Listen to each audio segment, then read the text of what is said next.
Marius Vlog, supportan po natin mga kalingap.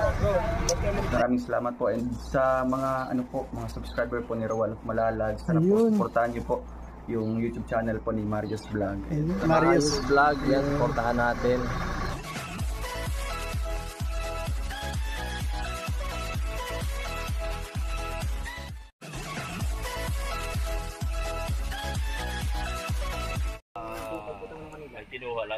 Ayan mga kalingap, magandang hapon po, magandang tanghali. Nandito po tayo ngayon sa farm ni Kuya Bal. At syempre po, bago ang lahat, huwag natin kalimutan na suportahan Kuya Bal Santos Matubang, atin na vlog, at Kalingap Rab, at ang inyo pong lingkod, Marius Vlog.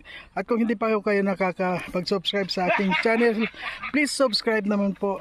At pakiclick na rin ho ang notification bell para maging updated do tayo sa lahat ko pang gagawin mga video. Ayan po mga kalingap. Sa ngayon mga kalingap, nandito tayo sa farm at dumating ho dito si Dr. Lab. So mga kalingap, kuha to tayo ng kaunting mensahe para kay Dr. Lab. Siyempre ho kasama rin natin yan. At sayang din itong pagkakataon na to at makausap natin siya. Kukumustahin lang ho natin kung ano. So ngayon mga kalingap, nandito naman ho tayo sa harap ho ni Dr. Lab. Nandito naman ho tayo. Muli naman ho natin siyang nakita. Kumusta? At siyempre kahit pa paano tatanungin din natin siya. Ano mga kalingap? Ay yan Mr. Lab, Dr. Lab at Mr. Lab parehas. Kumusta na po? Long time no see. Nagkita ulit tayo sa tagal ng panahon din na nakita naman. Tagal na rin ano. Nami-miss ka ko. Namiss ko kayo. Lalo na ikaw na-miss ka rin namin. Kaya nung nakita ko doon pag-alis ko sa bahay namin sa Talisay, kasi ako dumaan kayo sa Talisay. Kinansel ko lahat ng lakad ko. Kinansel ko dahil gusto ko makasama si Kuya Bal. Sumunod talaga ako. Naligaw pa nga ako eh. Nasa LCC kayo, nasa Basod na ako. Ayun. Nung sabi ko, babalik ako kasi meron ako bibigay na pera kay Kalingap Rab. Si Kalingap Rab nandoon sa nag-prayer, may na prayer meeting. Oo. Doon kay Pastor Ian. Nadaanan ko. Babalik sana ako kasi nasa Basod na ako bro eh. Oo. Basod na ako. Tapos tinik-text ko si Brother Gilbert. Sabi ko kay Gilbert, nasaan na kayo banda kasi na kanina nakabuntot ako, nawala naman kayo sa paningin ko kasi matapig baga doon sa may Camp Norte doon. Kahit na naligaw ako, mabalik ako. Ang purpose ko naman doon sa pagbalik ko, ibibigay ko yung pera na para kay Kalingap Rab. Kasi meron kasi mga sponsor na nagbibigay para kay Kalingap Rab. Pero nung ako'y naabutan sa may bandang sa HP, doon sa crossing ng Basod saka nakita ko na naman kayo sa may papunta. Blikaw na naman ako. Kaya ako ay sumunod talaga. Lahat ng lakad ko, kinansel ko para sumama kay Kuya Bal. Saka hindi ka namin na makilala dahil iba na yung service mo. Kaya nga. Kaya nga kanina nagulat na lang ako. Si Dr. Lab pala, iba na yung service niya. So ngayon, iba na pala ang service mo ngayon. Yung dati kong service. Yung dati kong service. Yung van nasa Manila. Nasa Cavite, nandun sa driver ko. Siya nang bahala doon mag-asikaso. Huwag driver, huwag Basta, usapan namin. Kung kumita ka, bigyan mo ako. Kung hindi ka kumita, di naman kita pipilitin. Ayoko lang gusto ko kasi yung isang tao lang nakahawak sa sasakyan, sa unit. Kaysa doon sa iba-ibang humahawak. Tulad nung ASPI sa kong tura-tura. Iba-ibang humahawak. Gumastos ako ng 80,000 para pagawa dyan ulit. Parang dito rin yan eh. Balik alindog yan eh. Oo. Binalik ko lahat yung bago lahat pa ilalim, bago compressor, bago lahat aircon bago. Di baling gumastos ako ng okay lang yun. At least maganda na gamitin yun pag naayos. Kahit Davao yan, dati marating yan. Kasi good as new na yan. Ayan, bago tayo. Kumusta naman na yung takbo ng yung career mo ngayon? Pero alam ko ang lakas ng kuwan mo ngayon. Sa awa ng Diyos, sa totoo lang, pagkatapos ng aking pagkadapa, buwaba ako ng 2,000 subscriber.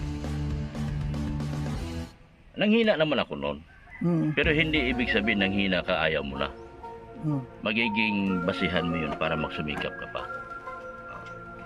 Kaya puro ako ngayon, pagbalik ko, may views o wala, tuloy ang pagdingap. So kung ano man yung panawagan ni Kuya Bal ng araw na, Dr. Rab, mag-scout ka. Scout lang talaga ako. Minsan niya, nakikita niya ko na sa bundok ako. Dahil yun talaga ang pinanawagan at sinunod naman natin. Sa awa ng Diyos, may maganda, may pangit, okay lang yun. Sama-sama na yun. Hindi naman hindi lahat ng charity ay maganda. Oo, meron naman talaga. Meron din talaga minsan na mahina. Pero hindi yun ibig sabihin na manghina ka. So, nung ako'y bumalik, ngayon ay nasa 142,000 ang subscriber ko. Wow. Simula ng 127. 125. Bumagsak ako ron. Halos hindi, walang views sa mga upload. Bagay, nasa Maynila kasi ako nung time na yun. Iba talaga mga kalingap pag nasa diet ka. Ibang views ang Sinasabi ko, huwag kang sumuway kahit na itatwa ka man. Huwag kang magaling. Humble lang palagi. Humble lang palagi. Kasi ang Diyos ay hindi naman nakakalimot. Laging nakanood sa iyo yan. At makikita niya yung kaibuturan ng iyong puso. Magiging sunod lang tayo kung ano yung gusto ng Ama ng Kalingap. Sige, Papa Bal. Yung bago niyang palatuntunan niya, Papa Bal. Sunod lang tayo. Tayo maging kontra. Kaya nga, sabi ni, binibiro ako ni Brother Paaso, narinig ko na, sa totoo lang, narinig ko naman talaga. At nataon din talaga. Ang Diyos talaga, may pa-way pa talaga, may paraan. Na nung palabas na ako sa bahay ko, nakasalubong ko naman yung sasakyan ni Kuya Bal.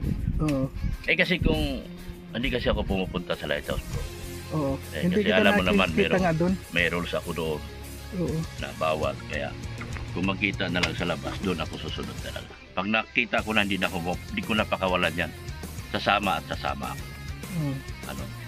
So ibig mo sabihin hindi ka na sumasama kila Kalingap Rab? Sumasama din. Minsan. Pero minsan lang. Minsan kasi may mga scout tayong kailangan balikan eh. Tulad yan, may scout, may balikan sana ako ngayon, pero pwede naman bukas yun. Pwede naman sa sunod na araw na yun. Hindi ko ginrab ko na yung opportunity na makasama si Kuya Bal ngayong araw na yun. Salamat naman ako. Nakita ko kayo doon sa aking tinitirhan sa Talisay. Doon tayo nakita sa Talisay. Talisay. Bumuntot na ako. Hanggang dito ay marami pa kami sinikot-sikutan. Di na ako nagpakawala. Ano pa mga itatanong mo? Ayan, wala naman akong, sa totoo wala, na-miss ka lang namin. Kaya ito, siyempre, alam mo naman kapag nakikita tayo, di ba, tinatanong kita at nakukunin kita ng kaunting salaysay. At siyempre, hanggat sa nandito tayo, nakikita tayo, patuloy pa rin ang kuwas ko sa'yo ng mga impormasyon. Tulad nga ng sa mga nangyari. At hindi naman kami naniniwala basta-basta doon dahil kilala ka namin eh. Yung talagang mga ganyan ay lumalabas talaga yan dahil nasa social media ba tayo. Talagang kasama sa lahat. Alam ko yung mga pangyayari. Minsan nasasaktan din ako noong mga panahon na pinagtutulungan akong banatan. Masakit para sa akin dahil ang kasalanan ko naman ay yung inaamin ko naman yung pagkakamali. Ang kasalanan ko na maliit na bagay pero pinapalaki. Yun. So ngayon, lahat na lang, magiging positibo lang. Magiging humble ka sa iyong sarili. Kung baga nga kung anong nasabi ko sa iyo noon, tandaan mo lang yung sinabi ko sa iyo. Walang dito sa may mga opportunity nila, may time talagang tatataas tayo. Hindi ko nakalimutan yung mga yung bago pa lang ako dito. Sinabihan mo na ako at saka nakatatak yun sa isip ko. At sa ngayon nakita naman kita. Maraming salamat sa paunlak mo sa amin. Ayan po mga kalingap. Basta ito lang laging tandaan. Gaano man kas bigat yung problema na pinagdaraanan mo. itatwa ka man, huwag ka magtanim ng galit. Mm-mm. Lalo na dun sa ama ng Kalingap. Ay, Dahil siyempre. kung wala sila, wala tayo dito ngayon. Oo. Kaya lagi kong sinasabi doon sa pagtatapos ng aking video, maraming salamat sa pagmamahal na iniukol nyo kay Kuya Bal Santos Matubang at Edna Vlogs, ganoon din po kay Kalingap Rob. Lagi nating pagpasalamat yan mga Kalingap dahil ang kanilang kabutihan at kababaang loob ay nanatili sa kanila at nananalaytay talaga sa kanila ugat. Mm-mm. Ayan, maraming pong salamat mga Kalingap. Maraming salamat Dr. Lab sa kuwan mo sa amin, paunlak mo sa amin. Nagparigaw-rigaw, kalag. Ayun mga Kalingap, narinig naman ninyo yung salaysay ni Dr. Lab at napakinggan ninyo kung ano yung sa kanyang sa loobin. At mga tao lang ho tayo, hindi tayo pwede maghusga ano po. At siya nga ho pala, hanggang dito na lamang po ang aking video mga Kalingap. At siyempre wag ho natin kalimutan suportahan Kuya Bal Santos Matubang, Ate Edna Vlog at Kalingap Rob. At ang inyo pong lingkod, Marius Vlog po, sana po wag ninyo pong kalimutan na subscribe po. Paki-subscribe naman po ang ating channel para marami po tayong matulungan na mga talagang karapat dapat na tulungan. Ayun po, marami po salamat. Hanggang dito na lamang po. Ayun.